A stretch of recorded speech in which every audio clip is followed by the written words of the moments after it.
Hello विद्यार्थी मित्रांनो, आजचा जो टॉपिक आहे तो आहे application of uniform circular motion, fourth application conical pendulum. तर या टॉपिकमध्ये आपल्याला फाइंड आउट करायचं आहे expression for period and frequency of conical pendulum. तर जनरली पिरियड जो आहे तो आपल्या सर्वांना माहीत आहे. आपण कसा डिफाईन करत असतो, time taken by the particle to complete one revolution. म्हणजेच इथं आता या बॉबला एक रिव्हॉल्युशन परफॉर्म करण्यासाठी लागणारा जो वेळ आहे, पिरियड जो आहे तो फाइंड आउट करायचा. पण त्याच्या अगोदर सिंपल पेंडुलम हे आपल्याला माहीत असलं पाहिजे. तर सिंपल पेंडुलम आपण डिफाईन करत असतो की a point object or a tiny mass suspended by weightless, twistless and inextensible string from the rigid support. फक्त हा जो पोर्शन आहे एवढा, तर याला आपण म्हणू सिंपल पेंडुलम. पण प्रॅक्टिकल पर्पजसाठी पॉईंट ऑब्जेक्ट जो आहे तो अवेलेबल नसतो किंवा टायनी मास अवेलेबल नसतो आणि त्याच्याऐवजी आपण घेत असतो अ स्मॉल मेटल स्पियर, ज्याला आपण म्हणतो बॉब. आणि स्ट्रिंग जी आहे ती लाईट आणि इनएक्सटेन्सिबल स्ट्रिंग आपण यूज करत असतो आणि म्हणून त्याला आपण म्हणतो प्रॅक्टिकल सिंपल पेंडुलम. आता कोनिकल पेंडुलम काय की conical pendulum is a simple pendulum. Conical pendulum म्हणजे simple pendulum which is given a motion such that की bob revolve in a horizontal circle and the string describe the cone. म्हणजेच simple पेंडुलमला अशा पद्धतीनं जर आपण motion दिली की ज्या मोशनमध्ये तो बॉब हॉरिझॉन्टल सर्कलमध्ये रिव्हॉल्व होईल आणि स्ट्रिंग डिस्क्राईब करेल कोन.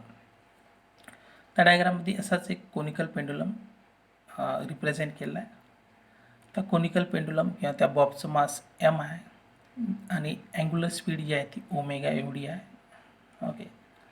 ओ B is the radius of the circle, A B is the length denoted by capital L, theta is the angle of inclination किंवा सेमी व्हर्टिकल अँगल.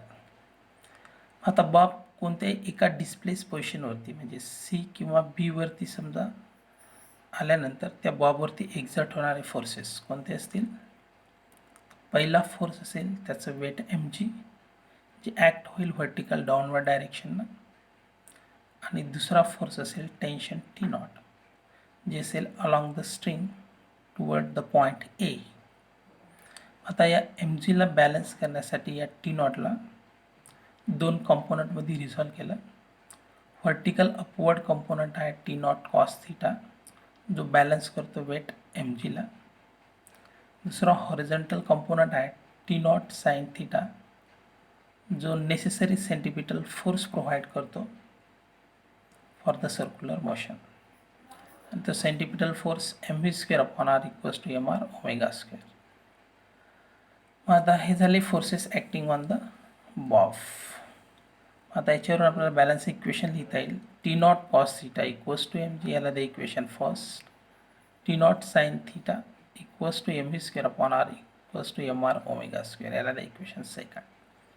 इक्वेशन सेकंडला फर्स्टनं जर divide केलं काय मिळेल, M R omega square upon M G equals to T not sine theta upon T not cos theta.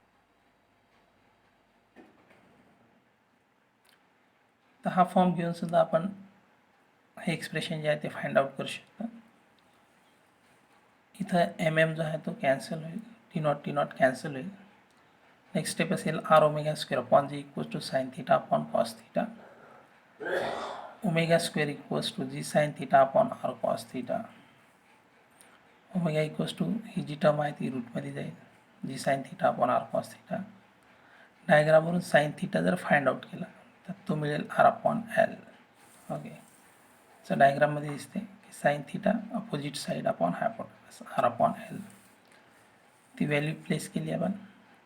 Omega equals to असेल under root G into R upon L R cos theta. So next omega equals to मिळेल under root G upon L cos theta, but omega equals to असेल 2 pi upon T. Value equate करा.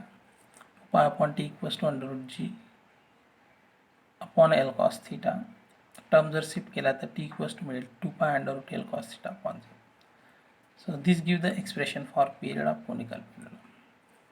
त्या या एक्सप्रेशनवरून आपल्याला सांगता येईल की हा पिरियड लेंथवर डिपेंड आहे, अँगल ऑफ इन्क्लिनेशनवरती डिपेंड आहे आणि ॲक्सलेशन ड्यू टू ग्रॅव्हिटीवरती. ओके, जर लेंथ जर इन्क्रीज झाली तर पिरियड इन्क्रीज होईल. ॲक्सलेशन ड्यू टू ग्रॅव्हिटी जर इन्क्रीज झाली तर पिरियड जो आहे तो डिक्रीज होईल. ओके, इन्व्हर्सली प्रोपोर्शनल आहे. आणि थीटा सर्टन लिमिटपर्यंतच आपण इन्क्रीज करू शकतो. थीटा जर 90 जर झाला तर कॉस 90 हा तर 0 आणि म्हणून पिरियड जो आहे तो 0 होईल. तर या एक्सप्रेशनवरून आपल्याला फ्रिक्वेन्सी फाइंड आउट करता येईल. You know that frequency is a reciprocal off period आणि म्हणून फ्रिक्वेन्सी काय मिळेल 1/2π√g/L cos थीटा. तर व्हेरी सिम्पल कन्सेप्ट तुम्हाला इझिली अंडरस्टँड होईल. ओके, तर ह्या डायग्रामवरून आपल्याला हे जे एक्सप्रेशन आहे या दोन्ही डायग्रामवरून ते आपल्याला इझिली फाइंड आउट करता येईल. ओके.